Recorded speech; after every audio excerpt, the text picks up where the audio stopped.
بسم اللہ الرحمن الرحیم۔ السلام علیکم ناظرین، اسلامک سنا آفیشیل یوٹیوب چینل میں خوش آمدید۔ تو آج میں آپ کی خدمت میں تلاوت پیش کروں گی سورۃ کہف کی۔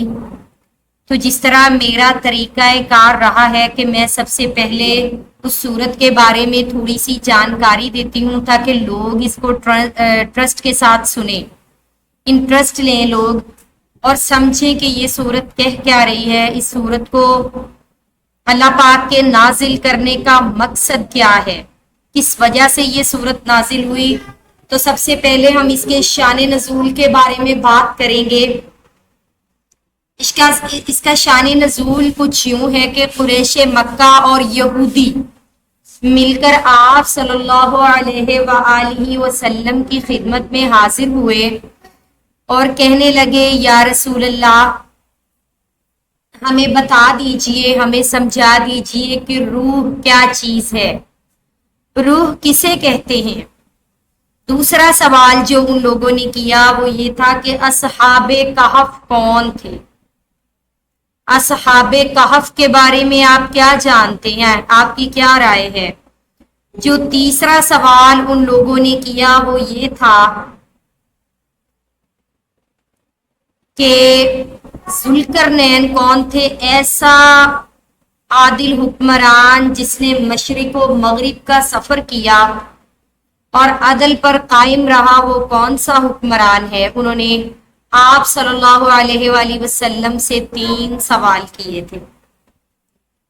تو آپ صلی اللہ علیہ وآلہ وسلم کا جو بھی ہے وہ طریقہ کار وہ یہی تھا کہ جب بھی قریش مکہ آپ سے کسی چیز کے بارے میں سوال کرتے تو آپ سکوت اختیار فرماتے، اور یہی پیغمبرانہ طریقہ ہے کہ جو میرا رب بتاتا یا سمجھاتا اپنے پیغمبر کو، اللہ کے نبی آگے اسی چیز کا علم دیتے تھے۔ ان کا مقصد ہی آپ صلی اللہ علیہ وآلہ وسلم کو الجھانا تھا کہ کیا یہ سچے نبی ہیں، وہ پرکھ کرنا چاہتے تھے کہ یہ پیغمبر ہیں یا پھر جھوٹا نبوت کا دعویٰ کرتے ہیں۔ تو انہوں نے جو سب سے پہلا کوسچن آپ صلی اللہ علیہ وآلہ وسلم سے کیا وہ اصحاب کہف کے بارے میں تھا، دوسرا ذوالقرنین کے بارے میں، اور تیسرا سوال جو انہوں نے کیا تھا آپ صلی اللہ علیہ وآلہ وسلم سے وہ انہوں نے کیا تھا کس کے بارے میں، روح کے بارے میں۔ ان کا مقصد تھا کہ اگر یہ پیغمبر نہ ہوئے تو یہ کہیں گے روح فلاں چیز ہے، روح فلاں چیز ہے، یہ اپنی طرف سے باتیں بنائیں گے۔ لیکن چونکہ قرآن واضح الفاظ میں بیان کرتا ہے وَمَا يَنطِقُ عَنِ الْهَوَىٰ إِلَّا وَحْيٌ يُوحَىٰ، کہ پیغمبر اپنی طرف سے کچھ نہیں بولتے، جو اللہ وحی کرتا ہے، وحی فرماتا ہے، وہی آگے لوگوں تک پہنچاتے ہیں۔ تو آپ صلی اللہ علیہ وآلہ وسلم نے سکوت اختیار فرمایا، تو اللہ تعالیٰ نے سورہ کہف نازل فرمائی جس میں اصحاب کہف کا پورا تذکرہ ہے۔ اور دوسری چیز جو تھی وہ انہوں نے حضرت ذوالقرنین کے بارے میں پوچھا، تو اس کے بارے میں بھی اللہ تعالیٰ نے تھوڑی سی تفصیل دی ہے اس کے اندر، سورت کے اندر۔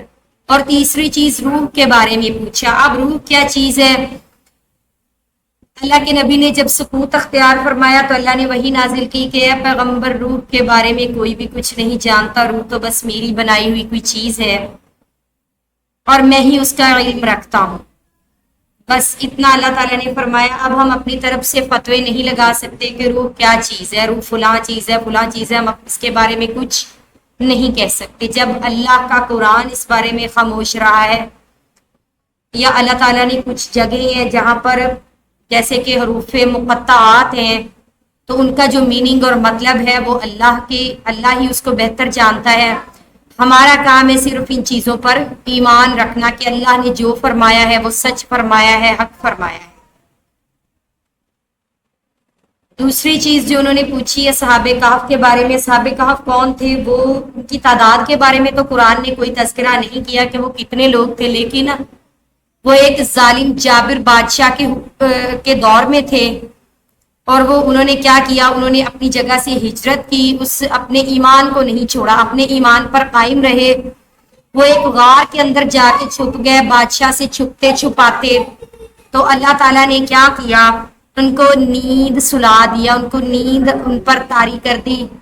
غالباً وہ 309 سال تک سوتے رہے. ان کی جیب میں چند سکے تھے, بعض علماء لکھتے ہیں ان کی جیب میں چند سکے تھے. جب وہ لے کر بیدار ہونے کے بعد جب وہ لے کر انہیں بھوک لگی, وہ کچھ کھانا چاہتے تھے, جب وہ ان سکوں کو لے کر بازار گئے, وہاں جا کر انہیں پتا چلا کہ یہ تو 309 سال پرانے سکے ہیں, یہ آج کے دور میں رائج نہیں ہے, نہیں چل سکتے. اب دوسری بات ہم کرتے ہیں ذوالقرنین کے بارے میں کہ ذوالقرنین کون تھے.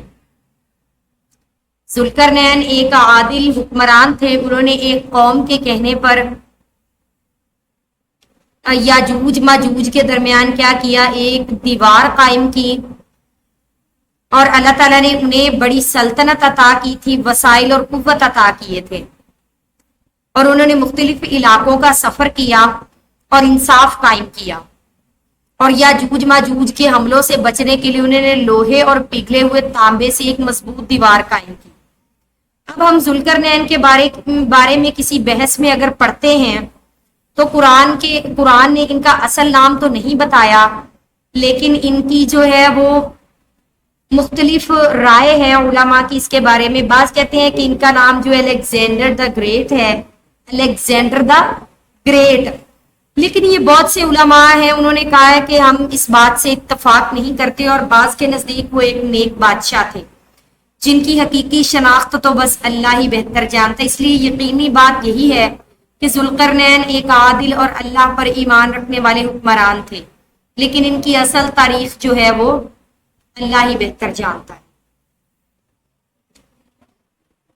تو آئیے ہم آج کے سبق کا آغاز کرتے ہیں. تو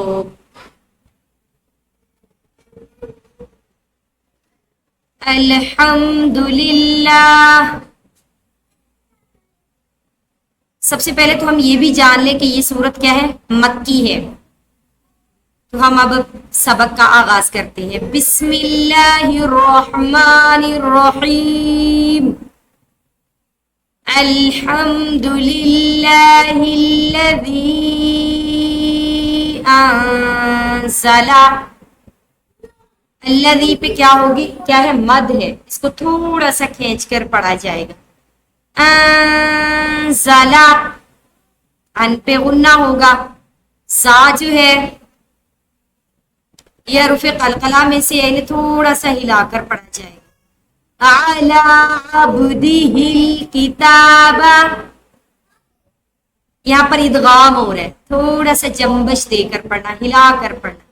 عبدہ الکتاب ولم یجعل لہ, سوری عبدہ پہ کیا ہو رہا ہے, قلقلہ ہو رہا ہے, تھوڑا سا ہلا کر پڑھنا, جنبش دے کر پڑھنا. اور یہاں پہ وَلَمْ يَجْعَلْ لَهُ, یجعل جو ہے یہ جیم جو ہے یہ یا کو یجعل لَهُ یہ ملایا جا رہا ہے. ادغام کا مطلب کیا ہوتا ہے, ملانا. عِوَجًا قَيِّمًا, اب عِوَجًا پہ کیا آ رہا ہے, سکتہ آ رہا ہے.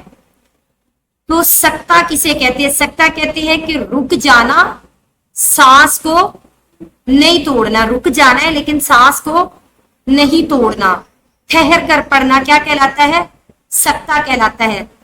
عِوَجًا قَيِّمًا لِيُنذِرَ, یہاں پر کیا ہوگا, غنہ ہوگا. بَأْسًا شَدِيدًا مِّن لَدُنْهُ,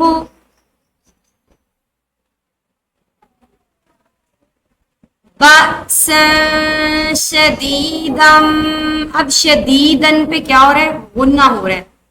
شدیدًا مِّن لَدُنْهُ وَيُبَشِّرَ الْمُؤْمِنِينَ الَّذِينَ يَعْمَلُونَ الصَّالِحَاتِ أَنَّ لَهُمْ ہم پہ غنہ نہیں ہوگا کیونکہ اس کے آگے حروف حلقی آ رہا ہے. حروف حلقی کتنے ہیں؟ حمزہ، عین، غین، خا. کیا ہے؟ حمزہ، عین، غین، خا. جب ان 6 حروف میں سے کوئی حروف آ جاتا ہے آگے تو اس سے پیچھے والے حرف پر کیا ہے؟ غنہ نہیں ہوتا. اجرن، حسنا، حسنن، حسنن. اب حسنن کو کیا ہے؟ ہم میم کے ساتھ ملائیں گے کیونکہ شد کے ذریعے، تشدید کے ذریعے ملایا جا رہا ہے. حسنم ماکثین فیہ ابدا، ابدا وَيُنذِرَ الَّذِينَ قَالُوا اتَّخَذَ اللَّهُ وَلَدًا مَا لَهُم بِهِ مِنْ عِلْمٍ وَلَا لِآبَائِهِمْ اب لہم بھی، یہاں بھی غنہ ہوگا. من علم، یہاں بھی غنہ ہوگا. واو کے ساتھ ملایا جا رہا ہے تو ادغام بھی ہے. من علم ولا لآبائهم کبرت کلمة تخرج من افواہہم. اب یہاں مین پہ غنہ نہیں ہوگا کیونکہ اس کے آگے الف آ رہا ہے جو کہ حروف حلقی میں سے ہے. اب یہاں پہ غنہ ہوگا. یقولون الا کذبا فلعلک باخع نفسک علی آثارہم. اب علا پہ کیا ہے؟ کھڑا زبر بھی ہے اور مد بھی ہے.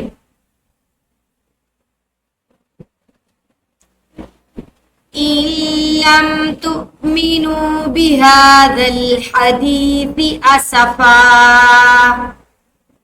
إنا جعلنا ما على الأرض زينة لها لنبلوهم أيهم أحسن عملا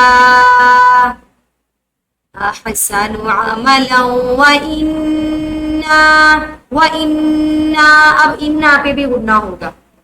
وَإِنَّا لَجَاعِلُونَ مَا عَلَيْهَا صَعِيدًا جُرُزًا.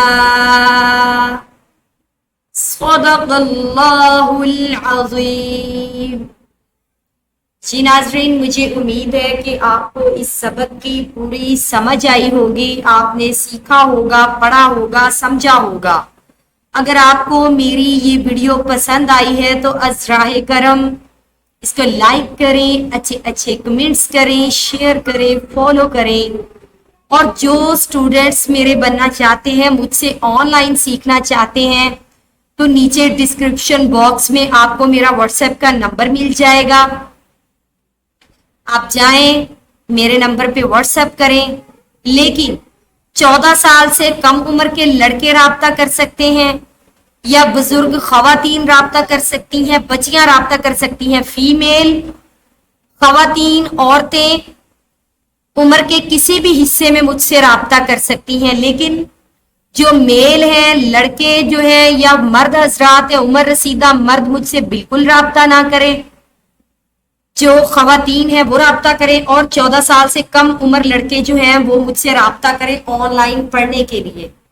اگر آپ کو میری ویڈیو پسند آئی ہے تو میری بارہا ریکویسٹ ہے، اس کو لائک کریں، شیئر کریں، فالو کریں، بیل آئیکن کو دبانا مت بھولیں تاکہ میری تمام تر ویڈیوز آپ لوگوں تک پہنچتی رہیں. اور آپ لوگ اس کو زیادہ سے زیادہ شیئر کریں تاکہ میرا چینل مونیٹائز ہو سکے. بہت شکریہ. اللہ حافظ. ہم سبق کا اختتام کرتے ہیں.